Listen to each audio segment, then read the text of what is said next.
I'm Leslie Stahl. I'm Bill Whitaker. I'm Anderson Cooper. I'm Sharon Alfonsi. I'm John Wertheim.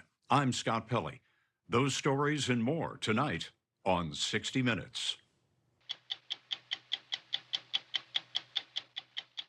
Good morning. My name is Sophie Bernard, and I am joined here this morning with a poet and a playwright known by many, William Shakespeare. I will be diving into his life and uncovering what made his plays so popular and what made him so influential historically. How are you doing today, Mr. Shakespeare? Ah, good, madame. I am doing great. And yourself? I'm doing just fine. Can you tell us a little bit about your upbringing and how you were raised? A question of time itself. I was born in the year of our Lord, 1564, in the fair town of Stratford-upon-Avon. Though no record exists of the precise day of my birth, my baptism was recorded on April 26th. My childhood was a time of modest beginnings, though I was born into a family of good standing. My father, John Shakespeare, was a glover and a man of some civic importance, holding various positions, even serving as the bailiff of my town. My mother, Mary Arden, came from a family of some wealth and gentry. I was the third of 8 children and the eldest to survive infancy, as my 2 sisters passed away before I was born. My education, though not formally recorded, would have been at the King's New School in Stratford, which was but a short walk from my home. There, I would have spent long days learning to write and read, with a strong focus on the Latin tongue and the classics of Rome, such as Ovid and Virgil. This training in rhetoric and classics, I believe, served me well in the writing of my plays. However, when I was but a lad of about 13, my father's fortunes began to wane, and he faced some financial troubles. It is thought that this may have brought an end to my formal schooling.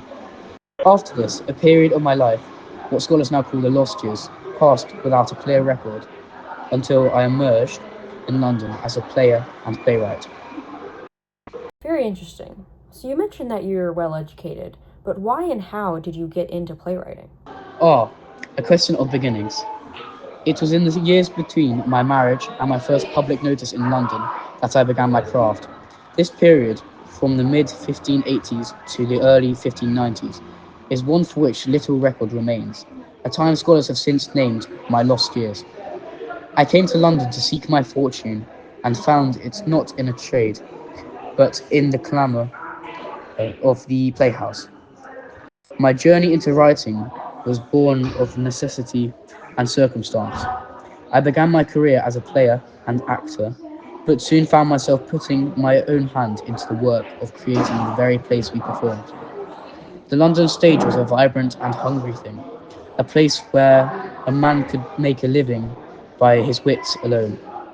Thus I started writing to provide the world with the histories, comedies and tragedies that audiences so craved, all to earn my keep and build a name for myself in the city.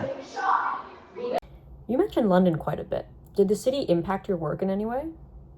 The great city of London was not merely a place of residence, but a muse in itself. The bustling city, with its thriving theatrical scene, created an unprecedented demand for new plays. This clamour for new stories spurred my pen to work with great speed to provide the people with the comedies, histories and tragedies they so eagerly sought. Furthermore, the plague that so often swept through our city had a profound effect upon my work. When the theatres were forced to shutter their doors to prevent the spread of the disease, I was left without a stage for my plays and the source of my livelihood.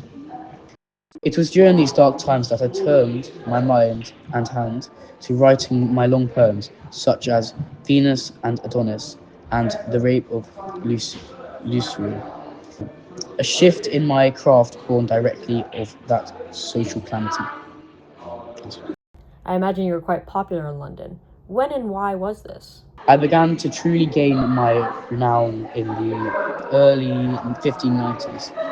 By the year of our Lord, 1592, I was already a recognised playwright in London, and it was said my work was so successful it stirred the envy of other writers of the time.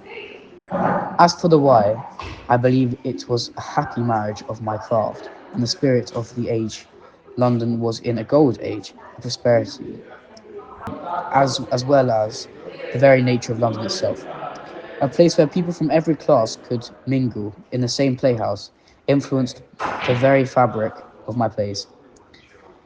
They are filled with the full range of human emotion and conflict because I witnessed it on the crowded streets and in the vibrant theatres. The social strata of the city and its ceaseless energy became the very stuff of my stories.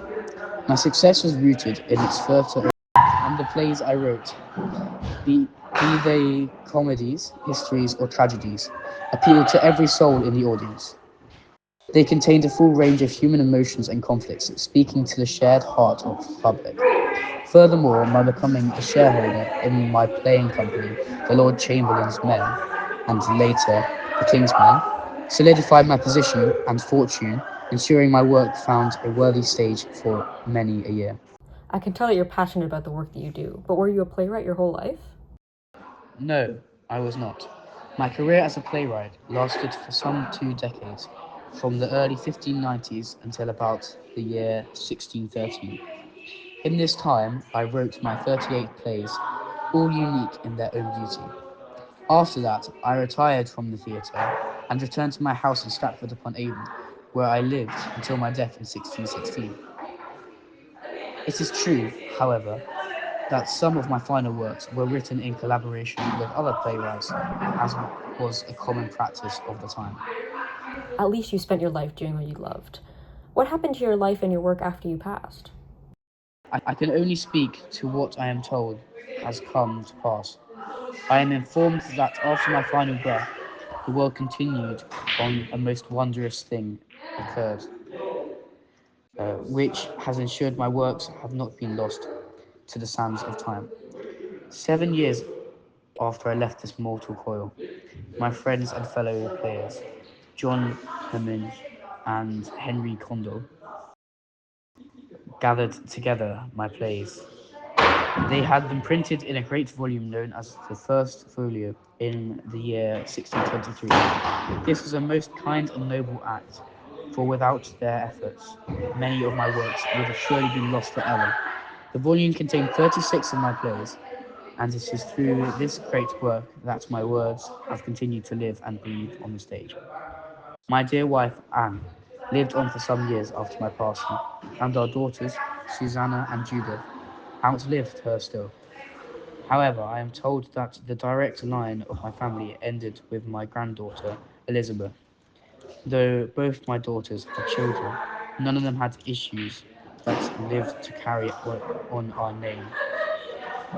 Lastly, the theatre I helped to build, the Globe, was struck by a fiery mishap some years before my death, but it was rebuilt and continued its great work.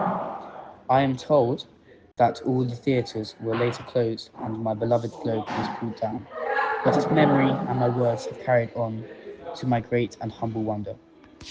Wow, what an inspiration. I hope you know Mr. Shakespeare. Excuse the formality. Call me by my Christian name. Okay then, William. I hope you know how much you have inspired the world with your works. Your impact is still being seen today, with movie adaptations and retellings that keep your stories alive. It was an honor speaking with you, and I hope to see you again soon. Well, that was William Shakespeare, former playwright and author to the books that you were forced to read in English. I am your host, Sophie Bernard, and I'll see you tomorrow.